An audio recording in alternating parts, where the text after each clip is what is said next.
Markets pointing to another sell-off at the opening of trading this morning ahead of the January jobs report out at 8:30 a.m. Take a look at futures this morning. We're looking at another sell-off of better than 260 points. This would be the third day of triple-digit losses. It comes as the yield on the 10-year Treasury hovers around 2.8%. Check this out. It has risen now to 2.8%, just as last night Atlanta Federal Reserve comes out with its new forecast for this upcoming first quarter GDP growth at 5.4%, much higher than a lot of people expected. We're going to see a 5.4% number next quarter, according to the Atlanta Fed. That would be the strongest since the third quarter of 2003. As Dagan just told us, the economy got close, reaching 5.2% in the third quarter of 2014. Joining us right now to talk all about it is Federated Investors Chief Equity Strategist Phil Orlando. Phil, great to see you. Maria, good morning. Happy Groundhog Day. And happy Groundhog Day. Where do we start? Do we start at 5.4% economic growth? I want to start with that Fed number. Okay. Our first quarter estimate is 4.5%. And the consensus is around 2.5%. People thought we were fringe lunatics until you just announced that number about a minute ago. Yes. Now, this is why the first quarter is going to be so strong. The fourth quarter number that was flashed last Friday was 2.6%. It was thought to be very disappointing. The underlying core of that number, domestic final sales, was up 4.3%. The reason the number came in at 2.6% is there were two wonky one-offs. The import number inexplicably surged 14% despite the weakness in the dollar. That took 2 percentage points out of GDP growth. And that was a one-time thing. That's not going to be like consistent. Absolutely. And then inventories, for some reason, fell from $39 billion in the third quarter to only $9 billion in the fourth quarter, despite the strongest Christmas in 6 years. That didn't make any sense to us at all. That took 70 basis points out of growth. We think that either those numbers are going to be revised up or we're going to get that growth back in the first quarter. That's why Federated and the Atlanta Fed are looking for a good first quarter. Can we have really good growth numbers as well as have a rallying stock market? Is that no longer possible because rates go up? They're supposed to go hand in glove. Well, the consumer, I think, is the one part of the fourth quarter GDP number that was strong. You saw consumption go up 3.8%. Net worth of individuals as a percent of, or as a ratio to disposable income is 6.7%. That is the highest number since the 1960s. Business non-residential investment, this is what was missing since the end of the recession in 2009.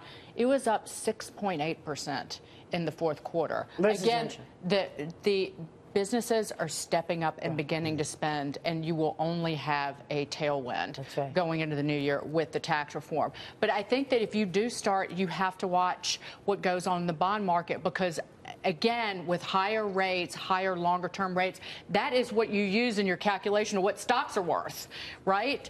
And you could, or the opposite theory would be that you have money coming out of the bond market for fear of a bear market and going into the stock market. There's that too. Where are you going to be? Where are you going to go? We're not there yet. I mean, the economy is growing strongly. Corporate earnings, we're having a very good fourth quarter.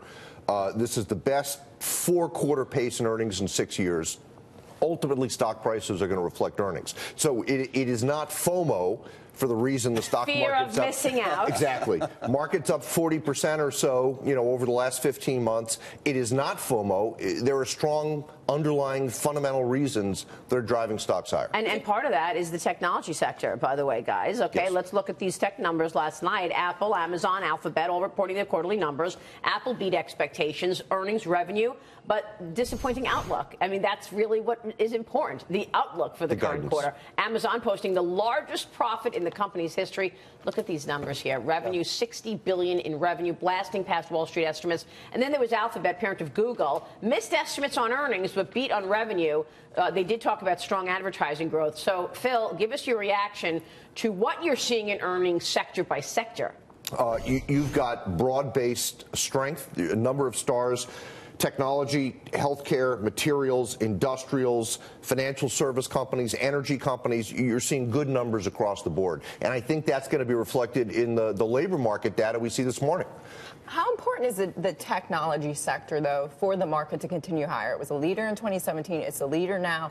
20% of the gains we've seen this year have been led by 4 companies: Google, Amazon, Netflix, and Microsoft. The reason the FANGs are doing well, I think, is because their growth is just well above the growth of the broad market. The bigger move in technology, I think, is because of the tax reform, specifically the CapEx portion of that. We think there's going to be a significant technology upgrade cycle, chips, software, et cetera. And I think a lot of the stocks are moving in anticipation of what companies are going to do to rebuild their technology platforms for the first time in a really long time. Got to pay up for that. Absolutely. Invest in. Phil, talk about the narrative between Apple and Amazon for a second. So we saw both stocks pop yesterday. Apple reports strong earnings, but it's because they're charging more for a product that's been around for a very long time. Amazon's making more money because they're making the biggest inroads in web services, a very big growth business. So is there a fundamentally different narrative between these two companies, and you're going to see them diverge over time? I would agree with that. Part of what's going on at Apple is they sort of guided down on the volumes they think they're going to do on their Apple 10. So on a going forward basis, that suggests that their pace of growth might moderate a little bit. Amazon just seems to be cranking. So there is a little bit of a divergence there.